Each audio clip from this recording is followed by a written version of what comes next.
kedatangan bintang tamu dari salah satu mahasiswa berprestasi non-akademik yang telah menjuarai kejuaraan Pencaksilat. Sebelumnya, izinkan kami memperkenalkan diri. Perkenalkan, nama saya Zira Pujidameyanti dan rekan saya Intana. Langsung saja kita panggilkan bintang tamu kita, Kak Jafar Sodi.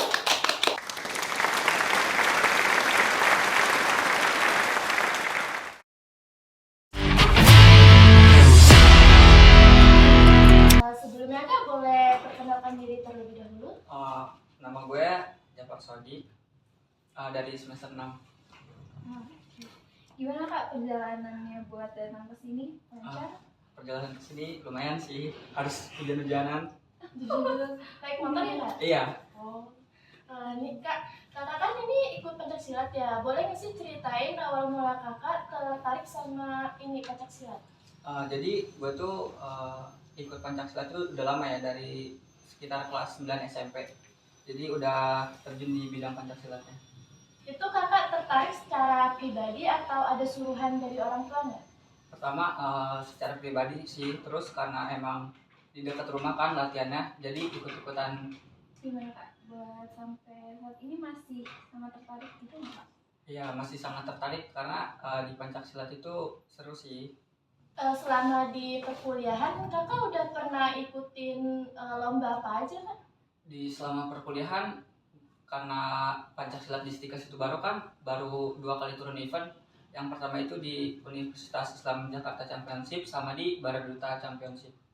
Itu diikutin apa di tingkat nasional atau di tingkat apa Kak? Kalau Pencaksilat itu diikutinya di tingkat nasional.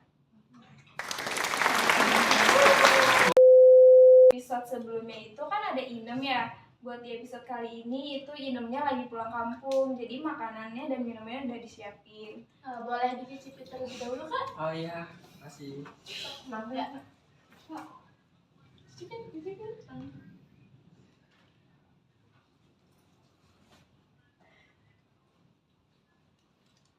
Aku boleh nanya-nanya sedikit? Ayah boleh. Aku mau nanya nih Kak, gimana sih Cek cara bagi waktu buat nyimbangin antara buat kuliah sama buat latihan itu gimana? Kalau buat nyimbangin waktunya itu, karena di latihan di kampus itu sore kan, jadi bisa setelah pulang kampus kita tuh latihan. Cuman kalau buat tambah-tambahan waktu latihan tuh bisa di waktu-waktu libur seperti hari Minggu, itu tuh tetap ada latihan tambahannya. Karena menurut saya pribadi latihan di kampus itu kurang ya buat ngejar keatletannya. Selama kakak ikut ini apa namanya Pencaksilat, nilai di perkuliahan aman nggak Kak?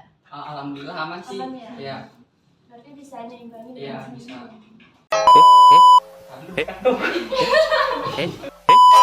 Kalau di Pencaksilat itu latihannya itu ada coachnya atau enggak ya Kak? Kalau di Pencaksilat sendiri tuh yang pasti ada coachnya, karena kan buat ngarahin kita tuh dari fisik, pola latihan, buat kita belajar step-step untuk pertandingannya. Selama kakak latihan, ada nggak sih tantangan yang harus kakak hadapi di dalam latihan tersebut? Ada?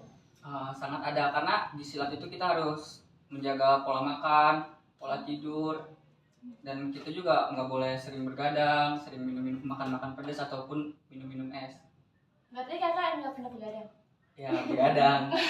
Karena Begadang ngerjain tugas ya, Kak? kalau kita sering bergadang itu efeknya itu sangat nggak bagus ya buat ke fisik atlet itu tersebut. Jadi kan sebelumnya ada tantangannya, pasti banyak manfaatnya dong Kak. Iya. Apa aja kira-kira manfaat dari Manfaatnya dari Pencaksilat itu menurut saya pribadi sangat bagus ya. Pertama itu kalian bisa belajar tentang fisik kalian, lalu tentang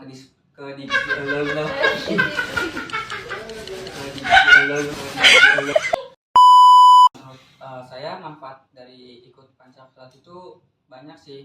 Salah satunya kalian bisa stabil di fisik kalian. Ketika kalian berolahraga itu nggak gampang capek.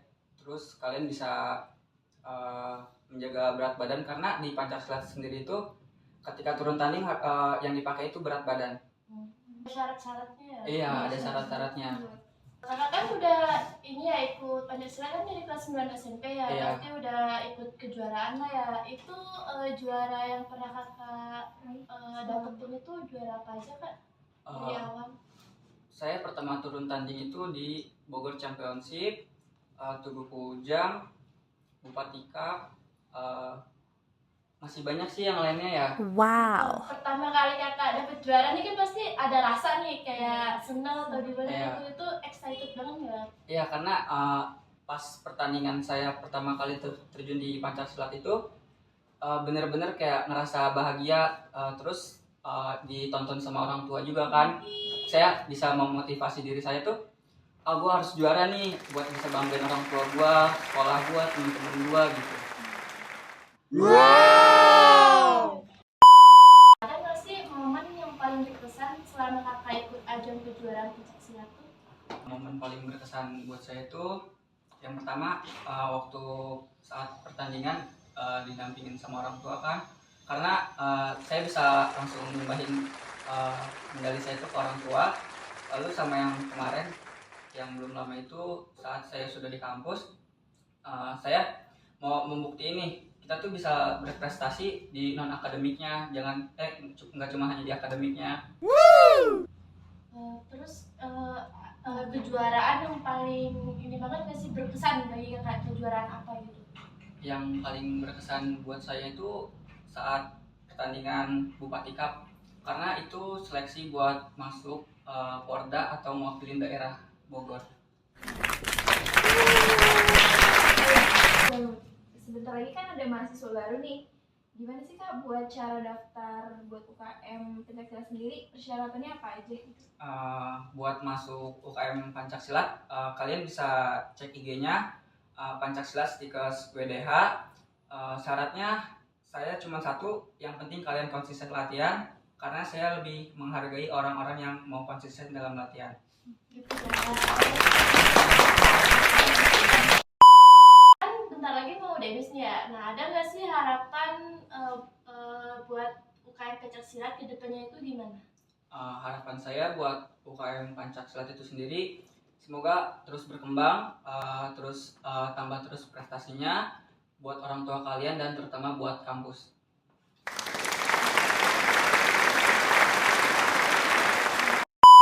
Terima kasih ya kak atas waktu dan kesempatannya. Semoga cerita dan pengalaman dari Kajian Persodik ini dapat menginspirasi kita semua.